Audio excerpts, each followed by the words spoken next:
శాసనసభలో మాదిగ ఉపకులాల వర్గీకరణ కోసం వాయిదా తీర్మానం ఇస్తే నాతో పాటు ఆనాటి శాసనసభ్యుడు సంపత్ కుమార్ను కూడా ఈ సభ నుంచి బహిష్కరించడం జరిగింది.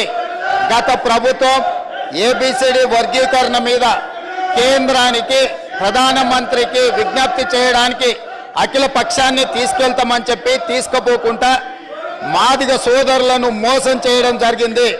కానీ డిసెంబర్ 3, 2023 నాడు ప్రజాప్రభుత్వం బాధ్యత తీసుకున్న తర్వాత తక్షణమే మా ఉప ముఖ్యమంత్రి గారి సూచన మేరకు మాజీ ఉప ముఖ్యమంత్రి ప్రస్తుత మంత్రి దామోదర్ రాజనరసింహ గారి నేతృత్వంలో మా శాసనసభ్యులందరినీ అడ్వకేట్ జనరల్ని ఢిల్లీకి సుప్రీంకోర్టుకు పంపించి న్యాయ కోవిధులతోని చర్చించి సుప్రీంకోర్టులో బలమైన వాదనను తెలంగాణ రాష్ట్ర ప్రభుత్వం కాంగ్రెస్ ప్రభుత్వం వినిపించడంతో ఈనాడు సుప్రీంకోర్టు మాదిగ ఉపకులాల వర్గీకరణకు అనుకూలమైన తీర్పునివ్వడం జరిగింది.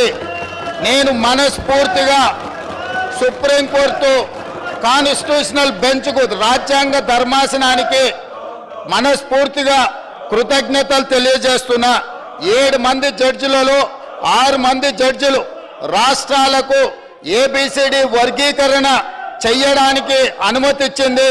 తెలంగాణ రాష్ట్ర ప్రభుత్వం తరఫున నేను స్పష్టమైన ప్రకటన చేస్తున్నా, దేశంలోనే అందరికంటే ముందు బాగానే నిలబడి తెలంగాణ రాష్ట్ర ప్రభుత్వం ఏబిసిడి వర్గీకరణ అమలు చేసే బాధ్యత మా మిత్రులు మా మంత్రివర్గ సహచరులు మేమందరం తీసుకుంటాం. అవసరమైతే ఇప్పుడు ఇచ్చిన ఉద్యోగ నోటిఫికేషన్లలో కూడా వర్గీకరణను అమలు చేయడానికి అవసరమైతే ఆర్డినెన్స్ తీసుకొచ్చి మాదిగ సోదరులకు న్యాయం చేసే బాధ్యత మేము తీసుకుంటాము. కాబట్టి ఈరోజు ఈ సభ అందరూ కూడా ఈ అంశం మీద ఏకాభిప్రాయానికి వచ్చి మాదిగ ఉపకులాల వర్గీకరణకు సంపూర్ణంగా సహకరించాల్సిందిగా రాష్ట్ర ప్రభుత్వం తరఫున నేను విజ్ఞప్తి చేస్తున్నా అధ్యక్ష.